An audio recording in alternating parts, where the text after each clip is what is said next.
बच्चों, हम कक्षा 11 की हिंदी पढ़ रहे हैं और हमारी पाठ्य पुस्तक का नाम है आरोह। आरोह के अंतर्गत हम गद्य खंड का अध्ययन कर रहे हैं और आज हम अपना एक नया अध्याय शुरू करने जा रहे हैं, अध्याय 7, जो कि हमारी पाठ्य पुस्तक आरोह में आया है। बच्चों, हमारी आज की लेखिका है मन्नू भंडारी। उनके द्वारा लिखा गया ये एक पटकथा है बच्चों, रजनी, जिसे हम धारावाहिक भी कह सकते हैं और पटकथा भी कह सकते हैं। ये एक नाटक के रूप में है बच्चों, जिसे टीवी पर भी या दूरदर्शन पर भी प्रसारित किया गया था।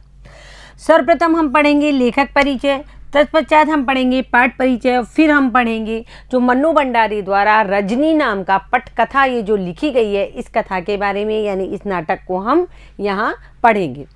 तो देखो बच्चों, लेखिका के अनुसार लोकप्रियता कभी भी रचना का मानक नहीं बन सकती। असली मानक तो होता है रचनाकार का दायित्व बोध। ये यहाँ लेखिका क्या कह रही है कि लोकप्रियता, उनकी एक कहानी यह भी से ये 2 पंक्तियाँ ली गई है, ये 2 लाइनें ली गई है, उनमें लिखा हुआ है लोकप्रियता कभी भी रचना का मानक नहीं बन सकती। यानी किसी भी रचना की यदि लोकप्रियता हो रही है तो वह उसकी गुणवत्ता नहीं है। क्यों नहीं है गुणवत्ता? क्योंकि असली गुणवत्ता होती है रचनाकार का दायित्व बोध। रचनाकार जब किसी भी रचना को लिखता है तो अपने ऊपर कुछ दायित्व लेकर के, कुछ जिम्मेदारियाँ लेकर के उस रचना को लिखता है, क्योंकि वो रचना जब समाज में प्रसारित होती है तो लेखक या लेखिका का ये दायित्व होता है कि उससे एक अच्छा संदेश जाए। उसके सरोकार और उसकी जीवन दृष्टि, यानी कि लेखक का जो दायित्व बोध है, उसकी जिम्मेदारी है, लेखक का जो सरोकार है और उसकी जो जीवन दृष्टि है, वो समाज तक फैलनी चाहिए। तो यहाँ एक कहानी ऐसे भी मन्नू भंडारी ये कहना चाहती है कि लोकप्रियता मतलब किसी भी रचना की लोकप्रियता होना उसकी गुणवत्ता नहीं है, बल्कि क्या है, लेखक का या लेखिका का दायित्व बोध है, उनके सरोकार है और उनकी जीवन दृष्टि है। तो बच्चों, हम सर्वप्रथम मन्नू भंडारी का जीवन परिचय जानेंगे। इनका जन्म सन 1931 में भानपुरा मध्य प्रदेश में हुआ था। इनकी प्रमुख रचनाएं थी बच्चों, एक प्लेट सैलाब, मैं हार गई, 3 निगाहों की एक तस्वीर, यही सच है, त्रिशंकु, आंखों देखा झूठ। बच्चों, ये इनका एक कहानी संग्रह है जिसके अंतर्गत कई कहानियां आई है। आपका बंटी, महाभोज, स्वामी, 1 इंच मुस्कान, राजेंद्र यादव के साथ ये इनका एक उपन्यास है बच्चों। इन्होंने जितनी भी पटकथाएं लिखी, रजनी, निर्मला, स्वामी और दर्पण। बच्चों, पटकथा क्या होती है? पटकथा एक तरीके से नाटक के रूप में लिखा जाता है। मतलब इसमें 3, 4, 5, 7 पात्र होते हैं और वो आपस में क्या करते हैं, संवाद करते हैं। और पट यानी कि पर्दा, कथा यानी जो कहानी, यानी पर्दे के ऊपर जो कहानी रची जा सकती है उसे पटकथा कहते हैं। यानी इनके द्वारा लिखी गई रजनी, निर्मला, स्वामी और दर्पण, ये संवाद के अनुसार जो कहानियाँ हैं, जो संवाद के रूप में बोली गई हैं, इन्हें हम पर्दे के ऊपर प्रदर्शित कर सकते हैं। और ये पर्दे के ऊपर प्रदर्शित भी हुई धारावाहिक के रूप में। हम जो दूरदर्शन पर या टेलीविज़न पर, जिसको आप मतलब एक सीरियल जो आप देखते हो, उसे हम जो धारावाहिक कहते हैं, यानी जो धारा प्रवाह चलता रहता है, वो ये पटकथाएं हैं। आगे देखो बच्चों, इनको जो जो सम्मान मिले हैं हिंदी साहित्य में, वो हैं हिंदी अकादमी दिल्ली का शिखर सम्मान। मन्नू भंडारी हैं, ये लेखिका हैं और ये बच्चों नई कहानी यानी कि 60 के दशक की ये लेखिका हैं। और इनको अगला पुरस्कार मिला बिहार सरकार सम्मान, भारतीय भाषा परिषद कोलकाता सम्मान, राजस्थान संगीत नाटक अकादमी और उत्तर प्रदेश हिंदी संस्थान द्वारा ये पुरस्कृत हुई है। देखो बच्चों, इनको हिंदी साहित्य में बहुत सारे पुरस्कार मिले हैं। मन्नू भंडारी हिंदी कहानी में उस समय सक्रिय हुई जब कहानी आंदोलन अपने उठान पर था। यानी मन्नू भंडारी से पहले, यानी 60 के दशक से पहले जो कहानियाँ थी, मैं आपको शेखर जोशी वाले जो उनका लेखक परिचय था उसमें मैंने आपको बताया, उससे पहले तिलस्मी कहानियाँ, जादुई कहानियाँ, परियों की कहानियाँ, राजा रानी की कहानियाँ, इस तरीके की कहानियाँ प्रचलित थी, या कुछ प्रेम कहानियाँ प्रचलित थी। लेकिन जब 60 का दशक आया तो मन्नू भंडारी, शेखर जोशी जैसे नए क्या रचनाकार आए और उन्होंने नई कहानी आंदोलन के अंतर्गत अपनी कहानियां, सामाजिक कहानी, विविधता के ऊपर कहानी, यथार्थता के ऊपर कहानियां लिखी। नई कहानी आंदोलन छठा दशक में आपको बता रही हूँ ना, 60वीं शताब्दी में जो नया मोड़ आया उसमें मन्नू जी का विशेष योगदान रहा। जिस प्रकार शेखर जोशी का योगदान रहा नई कहानियां लिखने में, उसी प्रकार मन्नू जी का भी विशेष योगदान रहा। उनकी कहानियों में कहीं पारिवारिक जीवन, कहीं नारी जीवन और कहीं समाज के विभिन्न वर्ग के जीवन की विसंगतियां विशेष आत्मीय अंदाज में अभिव्यक्त हुई है। देखो बच्चों, जब यदि मन्नू भंडारी का जीवन परिचय आता है और उनकी कहानियों के बारे में आता है कि उनकी कहानियाँ किस प्रकार की थी, तो हमें ये बताना है कि उनकी कहानियों में पारिवारिक जीवन के बारे में बताया गया था, एक जो एकल नारी होती है उसके जीवन के बारे में भी बताया गया, और समाज और परिवार में जो नारी रह रही है उसकी स्थिति के बारे में भी बताया गया, और समाज के विभिन्न वर्ग, जितने भी वर्ग हैं हमारे समाज में, उनके जीवन में जो विसंगतियां हैं, जो भी परेशानियां हैं, उनको विशेष आत्मीय अंदाज में इन्होंने अपनी कहानियों के माध्यम से व्यक्त किया है। उन्होंने आक्रोश, व्यंग और संवेदना को मनोवैज्ञानिक रचनात्मक आधार दिया है। उन्होंने यानी मन्नू भंडारी ने आक्रोश, व्यंग और संवेदना, इन तीनों चीज़ों को किस प्रकार से इन्होंने रचनात्मक आधार दिया है? मनोवैज्ञानिक रूप से, यानी इन्होंने ऊपर ऊपर से ये सब चीज़ें नहीं लिख दी। विरोधाभास प्रकट किया है मनोवैज्ञानिक रूप से, व्यंग को प्रकट किया है मनोवैज्ञानिक रूप से, और साथ ही संवेदनाएं, जो अनुभव है हमारे, उनको भी इन्होंने मनोवैज्ञानिक रूप से प्रकट किया है, यानी उनको रचनात्मक आधार मनोवैज्ञानिक रूप में दिया है। वह चाहे कहानियों, उपन्यास हो, फिर पटकथा ही क्यों ना हो, तीनों के अंतर्गत आक्रोश, व्यंग और संवेदना को मनोवैज्ञानिक रचनात्मक आधार उन्होंने दिया है। आगे देखो, आप यहाँ मन्नू जी द्वारा लिखित एक पटकथा पढ़ने जा रहे हैं। हम यहाँ मन्नू जी ने जो एक पटकथा लिखी है उसको हम यहाँ पढ़ने जा रहे हैं। पटकथा अब क्या होती है मैं बच्चों वैसे आपको बता चुकी हूँ, लेकिन एक बार और पढ़ लेते हैं। पटकथा यानी पट यानी स्क्रीन के लिए लिखी गई वह कथा रजत पट यानी फिल्म का स्क्रीन के लिए भी हो सकती है। मतलब पटकथा क्या होती है? जो कि पर्दे के ऊपर फिल्माई जा सके, या तो वो एक्टिंग के रूप में, अभिनय के रूप में नायक और नायिका के द्वारा या अन्य पात्रों के द्वारा अभिनय की जाए, और फिर उसको फिल्म की स्क्रीन, जिसे हम क्या कहते हैं, रजत पट कहते हैं, उसके ऊपर भी हम उसको फिल्मा सकते हैं। यानी वो सिनेमा के रूप में भी हो सकती है और वो दूरदर्शन पर धारावाहिक के रूप में भी हो सकती है, टेलीविज़न पर। ये फिल्म के स्क्रीन के लिए भी हो सकती है और टेलीविज़न के लिए भी हो सकती है। मूल बात यह है कि जिस तरह मंच पर खेलने के लिए नाटक लिखे जाते हैं, उसी तरह कैमरे से फिल्माए जाने के लिए पटकथा लिखी जाती है। यानी जो मंच पर, जिसको हम लाइव या जीवित कहते हैं, जो नाटक, जो मतलब पात्र आपस में बातचीत करके मंच पर जो खेल खेलते हैं, उसे हम कहते हैं नाटक। क्या कहते हैं? नाटक। लेकिन उसी तरह कैमरे के सामने जब अभिनय करते हैं अभिनेता और अभिनेत्री, और जो उनका लिखी हुई स्क्रिप्ट होती है, यानी उनकी जो लिखी हुई बातें होती हैं, कहानी होती है, उसे हम पटकथा कहे जाते हैं, उसे पटकथा कही जाती है। यानी कि कैमरे के लिए फिल्माए जाने के लिए पटकथा लिखी जाती है, और मंच पर जो खेला जाता है उसे हम नाटक कहते हैं। आगे देखो बच्चों, कोई लेखक किसी भी दूसरी विधा में लेखन करके उतने लोगों तक अपनी बात नहीं पहुंचा सकता जितना कि पटकथा लेखन द्वारा, क्योंकि पटकथा शूट होने के बाद धारावाहिक या फिल्मों के रूप में लाखों करोड़ों दर्शकों तक पहुंच जाती है। देखो बच्चों, बहुत साधारण सी बात है। अब तो इतना चलन नहीं है, यूट्यूब भी चल गया और भी बहुत सारी चीज़ें चल गई है, लेकिन अभी तक 60 के दशक से लेकर के और अभी 2000 तक क्या था बच्चों, लोग क्या करते थे, दूरदर्शन पर जो धारावाहिक आते थे उन्हें बहुत, खास करके महिलाएं बहुत शौक से देखती हैं। क्या करती है? बहुत शौक से देखा करती थी। अब तो फिर भी इसका थोड़ा चलन कम हुआ है, लेकिन अब भी खास करके महिलाएं धारावाहिक बहुत अधिक मतलब शौक से देखती हैं। तो लेखक यहाँ ये कहना चाहते हैं कि दूसरी विधा में लेखन करके, निबंध की विधा में, उपन्यास की विधा में, या और कोई कहानी जो हम लिखते हैं उस विधा में, जब हम क्या करते हैं, अपनी बात दूसरों तक उतनी अधिक नहीं पहुंचा पाते जितनी पटकथा के माध्यम से पहुंचा पाते। क्योंकि पुस्तक को उठा करके पढ़ना, उसके लिए समय निकालना, और उसमें बहुत ज़्यादा लोग रुचि भी अब नहीं दिखाते हैं। लेकिन जब वही पटकथा लेखन कैमरे के सामने जब कुछ अभिनेताओं के द्वारा अभिनय करके दूरदर्शन पर, टेलीविज़न पर जब वो प्रसारित किया जाता है, या सिनेमा के रूप में जो प्रसारित किया जाता है, तो लाखों करोड़ों दर्शकों तक वह पहुंच जाता है। जिस प्रकार रामायण है, हमने देखा रामायण को लोग पढ़ते हैं, बहुत आनंद पूर्वक पढ़ते हैं, लेकिन जो बच्चे हैं, युवा वर्ग है, वो रामायण को इतने रुचि लेकर नहीं पढ़ता, क्योंकि उनके पास इतना समय नहीं है। लेकिन जब वही रामायण जब टीवी पर आती है, टेलीविज़न पर धारावाहिक के रूप में आती है, तो लोग उसको बहुत शौक से देखते हैं और उसमें बहुत अपनी रुचि दर्शाते हैं। तो लेखक ये कहना चाहती हैं, लेखिका यह कहना चाहती है कि पटकथा को शूट होने के बाद धारावाहिक या फिल्मों के रूप में ये लाखों करोड़ों दर्शकों तक पहुंच सकती है।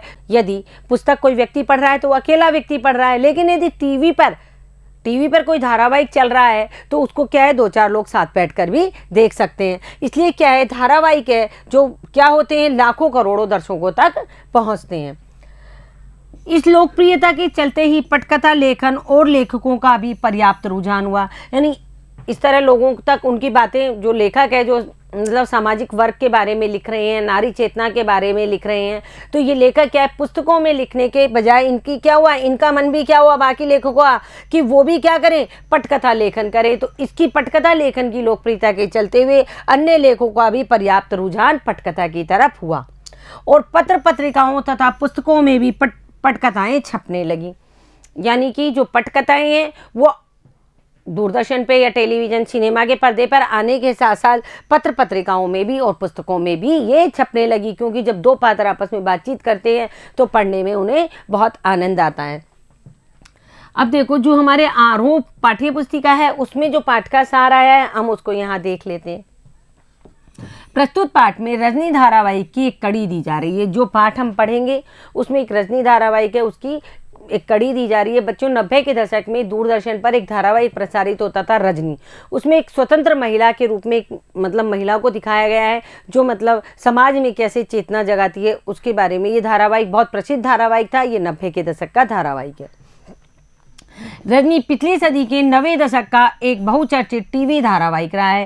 यानी 9वां दशक यानी 90 सन 1990 का एक बहुचर्चित टीवी धारावाहिक रहा है। ये वह समय था जब हम लोग और बुनियाद जैसे सोप ओपेरा दूरदर्शन का भविष्य गढ़ रहे थे। यानी उन दिनों क्या है, भारत में हालांकि टेलीविज़न तो बहुत पहले ही आ चुका था, लेकिन ये जो छोटा पर्दा घर घर तक जब पहुंचा तो उन दिनों 2 और धारावाहिक आ रहे थे, हम लोग और बुनियाद। हम लोग में एक पारिवारिक जीवन के बारे में बताया जा रहा था और बुनियाद के अंतर्गत जो भारत पाकिस्तान का जब झगड़ा हुआ तो किस तरह रिफ्यूजी लोग आए तो उसके बारे में बताया जा रहा था। तो यानी इस तरीके के 2 धारावाहिक टेलीविज़न पर चल रहे थे। उन्हीं दिनों क्या हुआ कि टीवी पर रजनी नाम का एक धारावाहिक भी आया। बासु चटर्जी के निर्देशन में बने इस धारावाहिक की हर कड़ी अपने में स्वतंत्र और मुकम्मल होती थी। यानी बासु चटर्जी इसके डायरेक्टर थे, निर्देशक थे, लेखिका इसकी मन्नू भंडारी थी। और ये धारावाहिक जब बन रहा था तो क्या हुआ, इस धारावाहिक में जैसे बुनियाद और हम लोग में तो क्या था कि धारा प्रवाह वो बह रहा था। यानी आज की कहानी वो अगली जो कहानी होगी वो पिछली कहानी से जुड़ती हुई चल रही थी। लेकिन जो ये रजनी धारावाहिक था ये अपने आप में स्वतंत्र और मुकम्मल था। यानी हर कड़ी की एक नई कहानी हुआ करती थी। हर बार एक नई कोई समस्या होती थी जिसका सामना कौन कर रही थी, रजनी कर रही थी।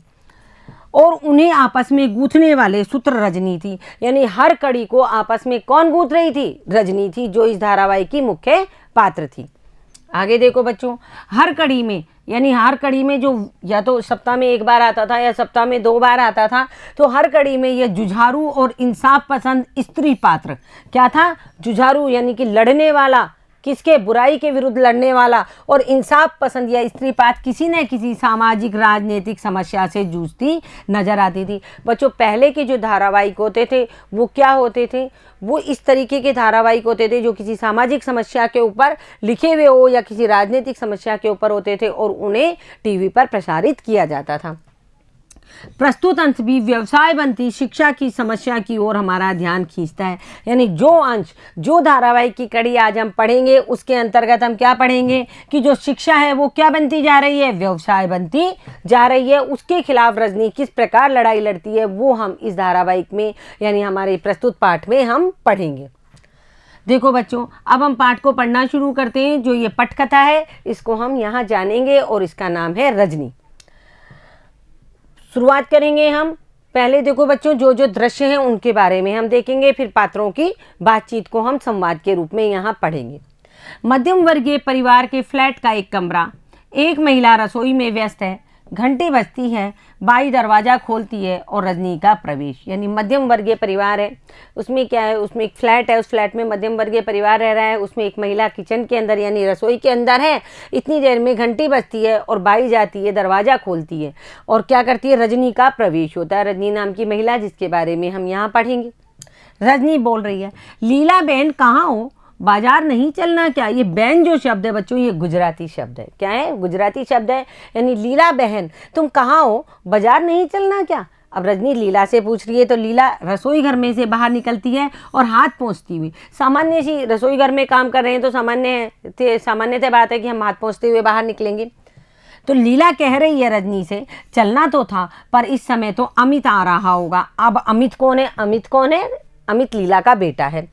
अपना रिजल्ट लेकर, आज उसका रिजल्ट निकल रहा है ना, चेहरे पर खुशी के भाव लेती हुई, देखो बच्चों ये भी एक अभिनय करना पड़ता है, चेहरे पे खुशी के भाव लेते हुए लीला रसोई से आई है और रजनी से कह रही है कि बाजार तो चलना था पर आज उनका जो बेटा है इसका लीला का, वो अमित, वो क्या है, रिजल्ट लेकर आता होगा, आज उसका रिजल्ट आने वाला है। इस तरीके की बात वो रजनी को कह रही है।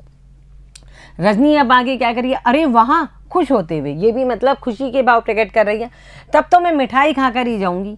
अमित तो पढ़ने में इतना अच्छा है कि फर्स्ट आएगा, और नहीं तो सेकंड तो कहीं गया नहीं। फर्स्ट आएगा से मतलब क्लास में फर्स्ट आएगा, कक्षा में फर्स्ट आएगा, और नहीं भी आ पाया तो सेकंड नंबर से तो कहीं जाने वाला नहीं है, सेकंड तो वो जरूरी आएगा। तुमको मिठाई भी बढ़िया खिलानी पड़ेगी, सूजी के हलवे से काम नहीं चलने वाला, मैं अभी से ही बता देती हूँ। देखो बच्चों, ये दो महिलाओं के आपस की बीच की बातचीत है, दोनों पड़ोसन है और एक दूसरे से बातचीत कर रही हैं।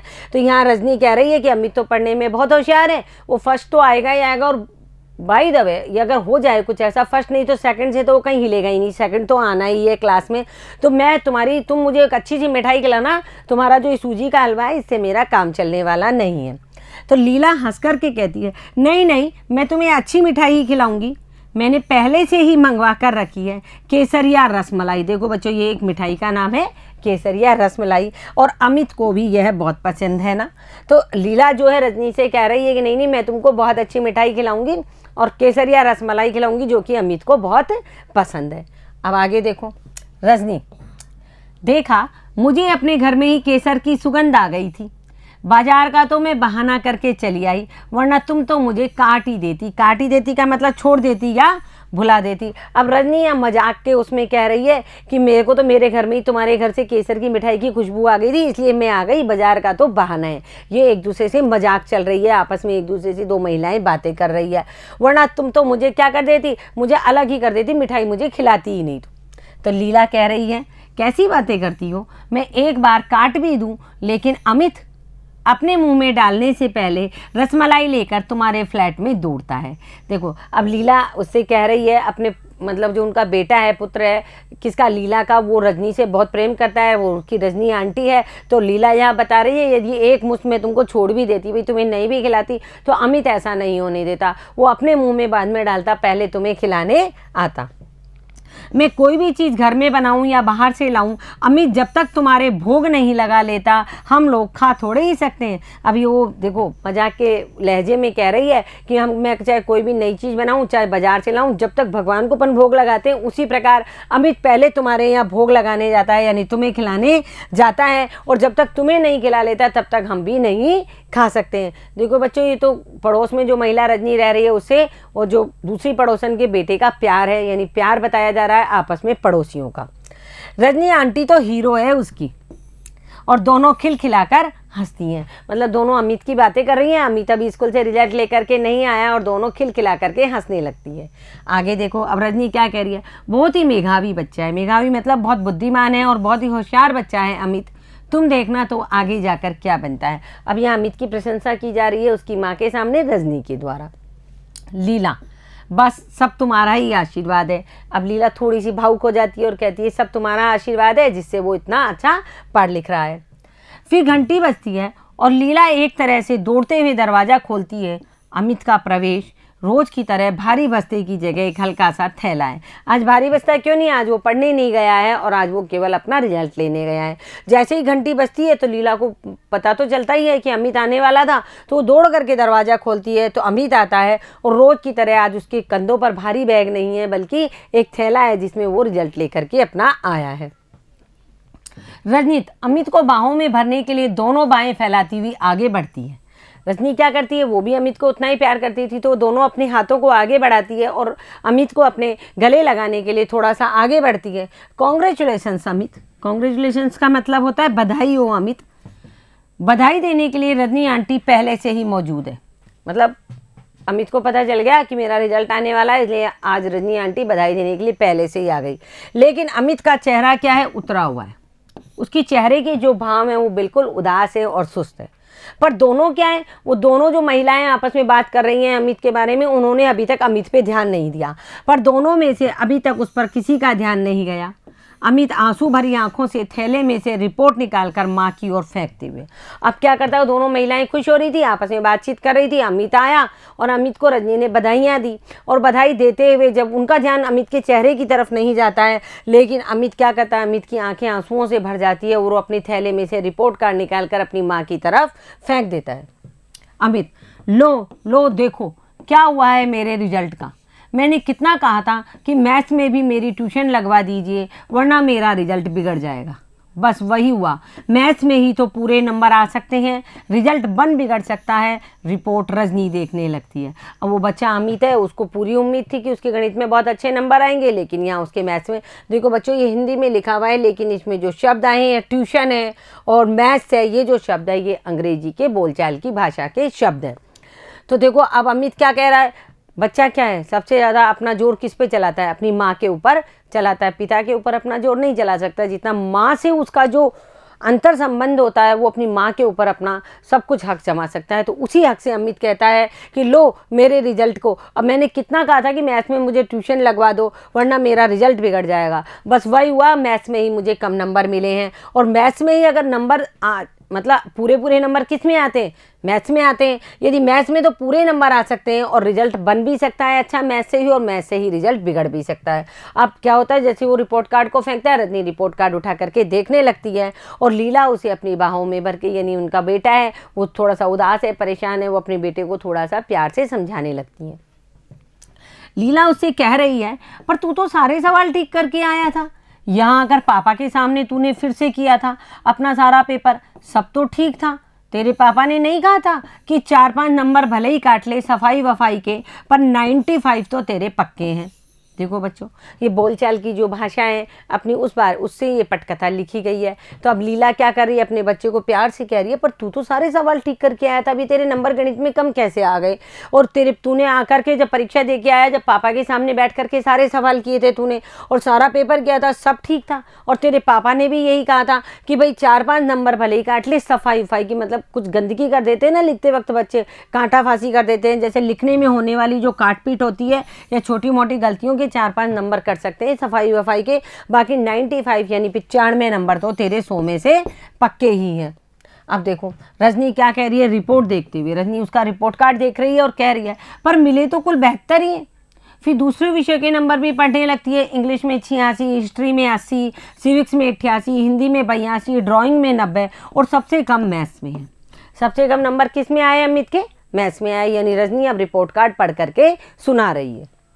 अमित गुस्से से और दुख से, मैंने आपको बताया बच्चा अपनी माँ के ऊपर अपना सारा जोर चलाता है, उसको गुस्सा भी आ रहा है और दुख भी हो रहा है कि मैं इतना अच्छा पेपर करके आया फिर भी इतने मेरे कम नंबर आए। और गुस्सा इस बात पे आ रहा है कि माँ से कहा था कि मैथ्स का ट्यूशन करा दो, लेकिन माँ ने क्या कहा कि तू तो पहले से ही होशियार है मैथ्स में, इसलिए उन्होंने ट्यूशन नहीं कराया। तो अब अमित गुस्से से क्या कह रहा है, कम तो होंगे ही। जब रजनी ने कहा कि मैथ्स में तो 72 ही आए हैं, तो गुस्से से कह रहा है कम तो होंगे ही, ट्यूशन नहीं लेने से मिलते हैं कहीं अच्छे नंबर। मतलब अमित के दिमाग में अब ये बात बैठ गई कि सर ने कहा था ट्यूशन लो तभी अच्छे नंबर मिलेंगे। तो अमित अपने दिमाग में बैठी हुई बात को यहाँ बता रहा है कि अगर मैं ट्यूशन लेता तो मुझे कहीं अच्छे नंबर मिलते, ये मैंने ट्यूशन नहीं लिया इसलिए मुझे कम नंबर मिले।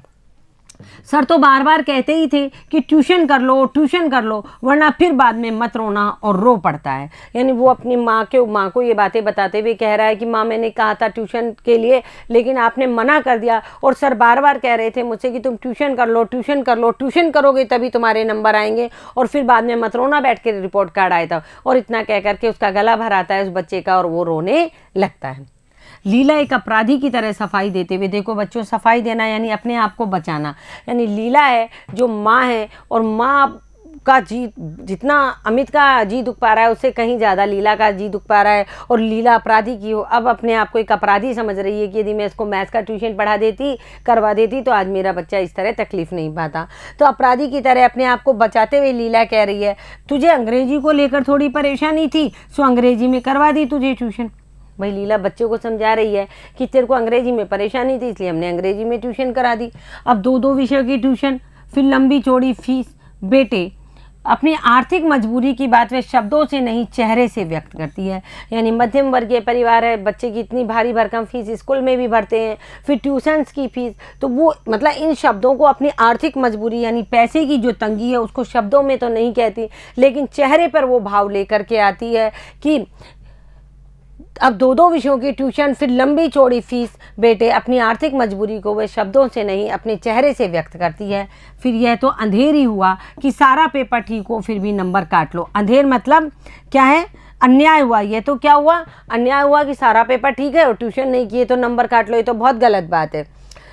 तो रजनी अब क्या कह रही है? रजनी की भौं में एकाएक बल पड़ जाते हैं। बल पड़ना मतलब तनाव। रजनी को अचानक गुस्सा सा आने लगता है और उसको एक तनाव सा होने लगता है कि बच्चा जब सारा पेपर सही करके आया है फिर भी इसको इतने कम नंबर क्यों मिले हैं। तो वह क्या करती है? वह रोते हुए अमित को खींचकर अपने पास सटा लेती है, यानी प्यार से उसको अपने पास चिपकाती है, उसको प्यार करती है कि रो मत, और उसके आंसू पहुँचती है। अमित रोएगा नहीं, समझे? और अमित को कहती है अब अमित रोएगा नहीं, समझे? रोने से कुछ नहीं होगा। अब देखो रजनी कह रही है कि अमित मैं जो कुछ पूछती हूँ उसका जवाब देना बस। और फिर कुछ देर रुकती है और रुक करके उससे पूछती है अमित से कि तुझे अच्छी तरह याद है कि तूने पूरा पेपर ठीक किया था? मतलब पहले वो अमित से जान लेना चाहती है कि वास्तव में अमित ने पेपर ठीक किया था या नहीं। तो रजनी आंटी है वो अमित से पूछ रही है कि तूने सारा पेपर बिल्कुल ठीक किया था? अमित स्वीकृति में सिर हिलाता है, यानी अपना सिर हिलाता है। हाँ, पापा के पास दोबारा पेपर करने से पहले दोस्तों से या किताबों से उन सवालों के जवाब तो नहीं देख लिए थे? बच्चों, ये बहुत ही एक जनरल बात है कि हम क्या करते हैं, बच्चों से इस तरीके के सवाल पूछते हैं कि पापा कि भाई तूने जो पेपर किया, अब तुम कह रहे हो कि तुम्हारे कम नंबर आए हैं। जब तुमने पेपर करके जब तुम आए थे तो तुमने किसी से, जब पापा के सामने तुमने पेपर किया आकर के, तो किसी से पूछ के तो नहीं आए? अपने दोस्तों से कहीं आंसर पूछ आए हो या किताबों से सवालों के जवाब देख लिए हो? तो ये बात रजनी किससे पूछ रही है? अमित से पूछ रही है। तो अमित क्या कह रहा है? नहीं, जो के त्यों आकर के कर दिए थे, हमको आते थे वो सारे सवाल। अब अमित रजनी से कह रहा है नहीं, मुझे वो सारे सवाल आते थे, मैं जैसे कॉपी में करके आया वैसे की वैसे करके आके मैंने पापा को दिखाए थे। रजनी, मैथ्स के सर कौन है? अमित, मिस्टर पाठक। यानी रजनी पूछ रही है कि तुम्हारे मैथ के टीचर कौन है? तो अमित कह रहा है मिस्टर पाठक है। रजनी, कितने लड़के ट्यूशन लेते हैं उनसे? अमित, 22 लड़के। साल के शुरू में 8 लेते थे, फिर पहले टर्मिनल के बाद से 15 हो गए और हाफ ईयरली के बाद 7 लड़कों ने और लेना शुरू कर दिया। मुझसे भी तभी से कह रहे थे। यानी जब अमित है वो रजनी को बता रहा है कि मिस्टर पाठक हमारे टीचर है मैथ्स के, और जब रजनी उससे पूछ रही है कि कितने लड़के ट्यूशन लेते थे, तो अमित ने बताया कि फर्स्ट टेस्ट यानी टर्मिनल का मतलब होता है पहला टेस्ट, उसके बाद से पहले शुरू में 8 बच्चे थे, उसके बाद फर्स्ट टेस्ट के बाद से 15 हो गए और हाफ ईयरली के बाद से 7 लड़कों ने और लेना शुरू कर दिया। और उसी वक्त सर ने मुझे भी कहा था कि तुम भी ट्यूशन ले लो। लीला, हाफ ईयरली में तो इसके 96 नंबर आए थे और इसी ने बताया था कि क्लास में सबसे ज़्यादा है। यानी अब लीला क्या कर रही है? लीला बीच में बोल रही है, कह रही है कि जब हाफ ईयरली का एग्जाम हुआ था, जब इसने हमसे ट्यूशन के लिए कहा था, उस वक्त इसके क्या थे? 96 नंबर आए। हाफ ईयरली का मतलब अर्धवार्षिक परीक्षा में सबसे ज़्यादा क्लास में इसके 96 मार्क्स आए थे और क्लास में वो इसके सबसे ज़्यादा थे, तो फिर हम किस लिए ट्यूशन कराते? रजनी, उसके बाद भी कहते थे कि ट्यूशन लो। अब रजनी बीच में बोली है और पूछ रही कि उसके बाद भी तुम्हारे सर ने ये कहा था कि तुम ट्यूशन लो, तुम्हारी क्लास में सबसे ज़्यादा मार्क्स आए तब भी?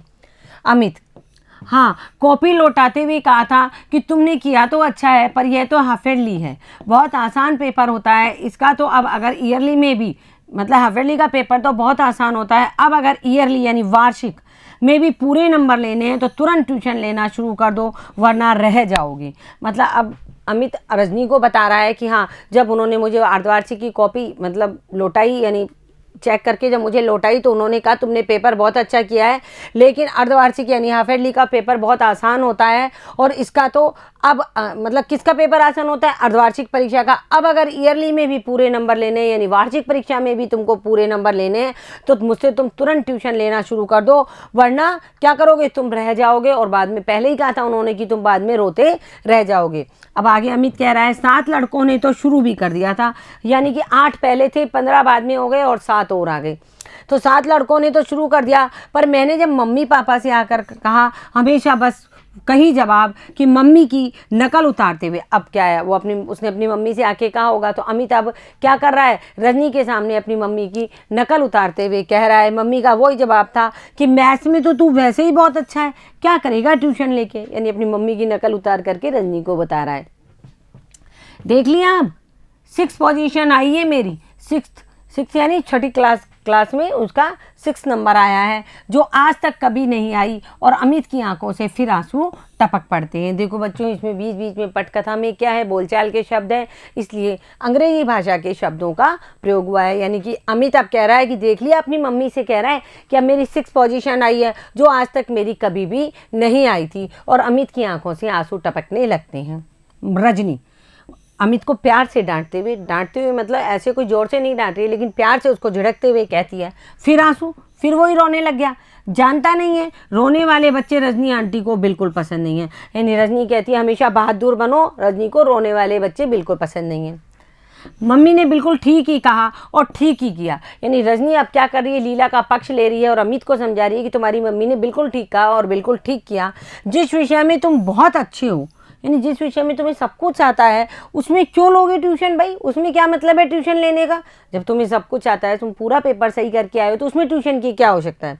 ट्यूशन तो कमज़ोर बच्चे लेते हैं। कौन लेते हैं, कमज़ोर बच्चे। देखो बच्चों, यहाँ मतलब बच्चे को समझाने के लिए कहा गया है कि ट्यूशन तो कमज़ोर बच्चे लेते हैं, जिस विषय में हम कमज़ोर हैं हम उस विषय का ट्यूशन लेंगे।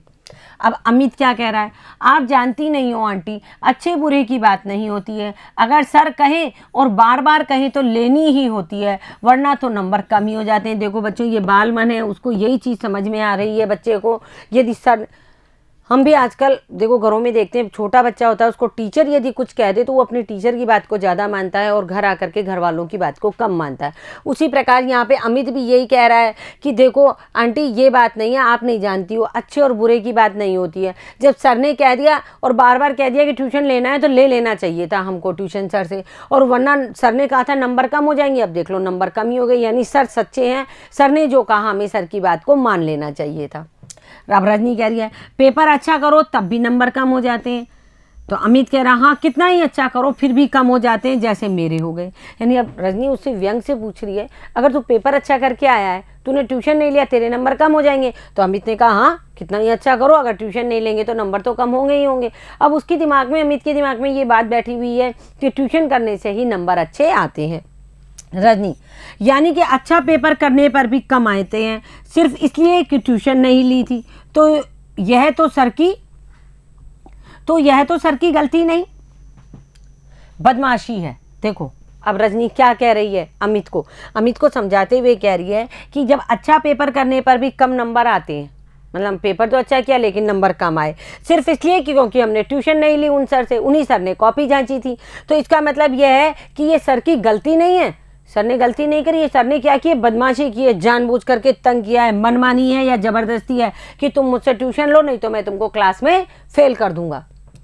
और तू है कि मम्मी से लड़ रहा है, सर से जाकर के लड़ना। यानी रजनी उसको थोड़ा सा उकसा के कह रही है, जब तेरे सर गलत हैं तो तू अपने सर से जाकर के क्यों नहीं लड़ता है, तेरे सर मनमानी कर रहे हैं, ज़बरदस्ती कर रहे हैं, मम्मी से क्यों लड़ रहा है। अमित इस भाव से सिर हिलाता है मानो कितनी बेकार की बात कर रही है रजनी आंटी। लीला 2 गिलासों में शिकंजी बनाकर लाती है, अमित लेने के लिए हाथ नहीं बढ़ाता तो रजनी घुड़कती है। अब क्या करता है, अब जो अमित है वो इस भाव से सिर हिलाता है, देखो रजनी आंटी भी कैसी फालतू की बातें कर रही है मम्मी की तरह ही, और क्या कर रही है, मतलब उसको अच्छा नहीं लग रहा है रजनी आंटी की बातें करना, वो तो अभी भी सर को सही समझ रहा है। तो रजनी आंटी उसको जो कह रही है वो उसे फालतू की बात लग रही है। तभी लीला जो उसकी माँ है अमित की 2 गिलासों में शिकंजी लेकर के आती है, लेकिन गुस्से के मारे अमित हाथ नहीं बढ़ाता शिकंजी का गिलास लेने के लिए, तो रजनी उसे घुड़कती है, यानी थोड़ा सा डांटती है, धमकाती है। रजनी चलो पियो शिकंजी, देखते नहीं चेहरा कैसे पसीना पसीना हो रहा है, और दोनों शिकंजी पीने लगते हैं। यानी रजनी की हल्की सी प्यार भरी डांट से अमित शिकंजी पीने लगता है।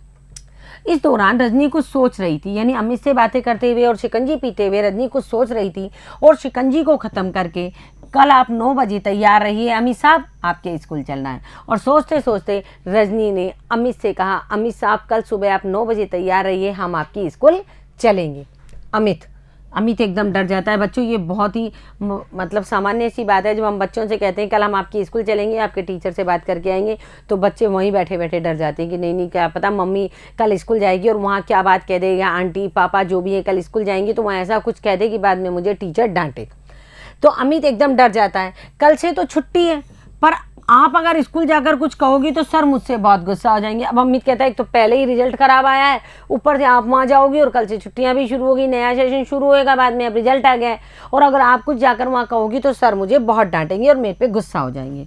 वहाँ मत जाइए प्लीज़, वहाँ बिल्कुल मत जाइए। मतलब बच्चा है अमित और उसको अपने टीचर से जो डर लग रहा है, इसके लिए वो रजनी आंटी के सामने गिड़गिड़ा के कह रहा है, रजनी आंटी प्लीज़ आप वहाँ मत जाइए। लीला भी, अब उसकी माँ भी यही कह रही है, हाँ रजनी तुम कुछ करोगी कहोगी तो अगले साल कहीं और ज़्यादा परेशान न करें इसे।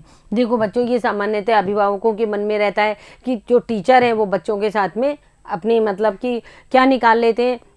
उनको ये लगता है कि मतलब जो अभिभावक हैं उनको ये लगता है कि यदि हम बच्चे के बारे में जाके कुछ टीचर को कहेंगे तो टीचर बच्चे को बाद में परेशान करेगा। तो यहाँ लीला भी कह रही है, रजनी तुम कुछ कहोगी करोगी तो अगले साल इसको उसी स्कूल में पढ़ना है, फिर कहीं ज़्यादा परेशान ना करें टीचर इसे।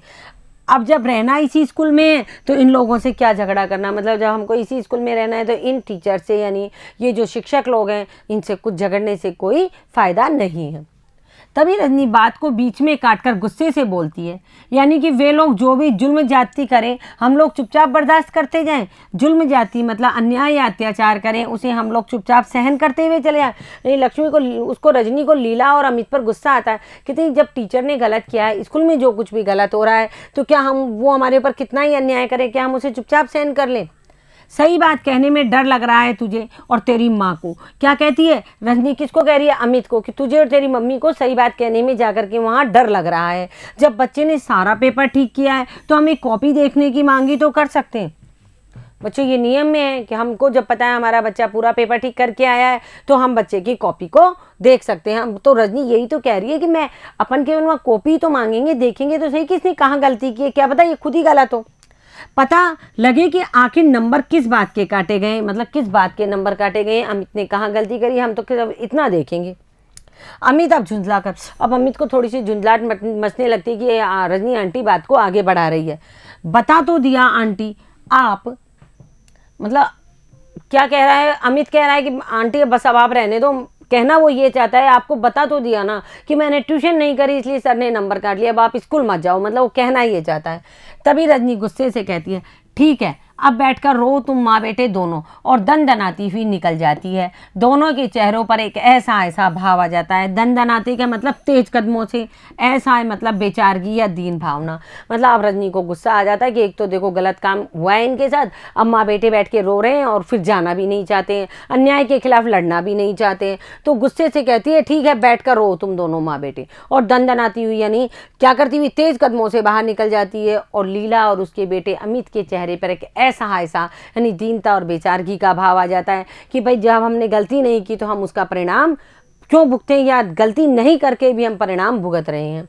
अब लीला मन ही मन में कह रही है, मन मन में कह रही है या अमित से कह रही है, लीला है जो, अब यह रजनी कोई और मुसीबत ना खड़ी करे। क्यों? क्योंकि रजनी की आदत है किसके बुराई के खिलाफ लड़ने की। इसलिए लीला ने देखा हुआ है रजनी को कि रजनी किस तरह मतलब अन्याय के विरुद्ध में जाकर के खड़ी हो जाती है। तो अब उसे लग रहा है कि अमित के कम नंबर आए हैं और अमित के टीचर ने नंबर काटे हैं, तो जरूर रजनी अमित के स्कूल जाएगी और वहाँ जा कर के कोई ना कोई झगड़ा फैलाएगी। इसलिए वो सोच रही है कि अब यह रजनी कोई नई मुसीबत ना खड़ी कर दे। तो बच्चों हमने इस पटकथा को अभी यहाँ तक पढ़ा, आगे की जो पटकथा है उसको हम अगली क्लास में पढ़ेंगे। तब तक आप इसको पढ़ने का आनंद लीजिए। धन्यवाद बच्चों।